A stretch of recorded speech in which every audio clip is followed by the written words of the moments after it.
செய்யணும் அப்படின்னா முதல்ல 4 அடிப்படை செயல்கள்ல நீங்க சிறப்பாக இருக்கணும். 4 அடிப்படை செயல்கள் அப்படின்னா கூட்டல், கழித்தல், பெருக்கல், வகுத்தல். சரிங்களா? இந்த 4 அடிப்படை செயல்களும் நல்லா தெரிஞ்சுச்சு அப்படின்னா எந்த கணக்குனாலும் சரி விரைவாக செய்வதற்கான வாய்ப்புகள் இருக்கு.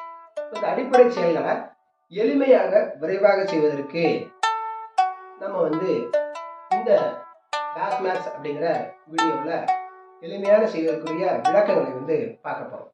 இப்ப 999 என்ற எண்ணை கொண்டு எந்த எண்ணையும் எளிமையாக பெருக்குவது எப்படி அப்படிங்கிறத பார்க்க போறோம். இப்ப 999 என்ற எண்ணை 345 என்ற எண்ணை கொண்டு பெருக்க போறோம். எளிமையா பெருக்கிறது எப்படி? இதை பெருக்கணும் அப்படின்னா எவ்வளவு நேரம் ஆகும்? நான் எழுதி பெருக்கிறதுக்கு உங்களுடைய நேரத்தை பாருங்க. இப்பொழுது இந்த 345 அப்படிங்கிற பெருக்கப்படக்கூடிய எண்ணில் இருந்து ஒரு நம்பரை கழிச்சு எழுதிக்கோங்க. 344. இப்ப இந்த 344 எழுதி இந்த 999 இருந்து கழிச்சு எழுதுங்க. இந்த 9 இருந்து 4 கழிச்சு என்ன வரும்? 5. 9 4 கழிச்சு என்ன வரும்? 5. 9 3 கழிச்சு என்ன வரும்? 6. போட்டுட்டு இந்த 344 முன்னாடி எப்படி போட்டுருங்க. விடை என்னன்னா 999 345 பெருக்கினா 3,44,655 வரும். சரிங்களா? விடை நீங்க சரி பார்த்துக்கலாம். இதே போல இன்னொரு எண் பார்ப்போம். 999 289 பெருக்கினா என்ன வரும் அப்படின்னு பார்க்கலாம்.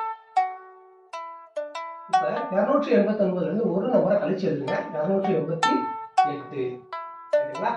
சரி. அடுத்தது இந்த 9 இருந்து 8 கழிச்சு எழுதுங்க. 1.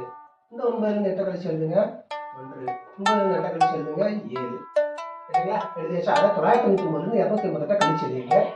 மீதி இருக்கிற 288 அப்படியே போட்டுருங்க. அவ்வளவுதான் விடை. இப்பொழுது இன்னொரு நம்பர் நான் போறேன். இதை நீங்களே செஞ்சு பாருங்க. 999 634 பெருக்கினா விடை என்ன வரும் என்பதை கண்டுபிடிங்க. எளிமையாக கணக்கை செஞ்சுட்டோம் அப்படின்னா எல்லா கணக்குகளையும் தெளிவாகவும் விரைவாகவும் செய்வதற்கான வாய்ப்புகள் கிடைக்கும். இந்த மாதிரியான வாய்ப்புகள் உங்களுக்கு வேணும் அப்படின்னா டாஸ் மேத்ஸ் அப்படிங்கிற வீடியோவை பாருங்க.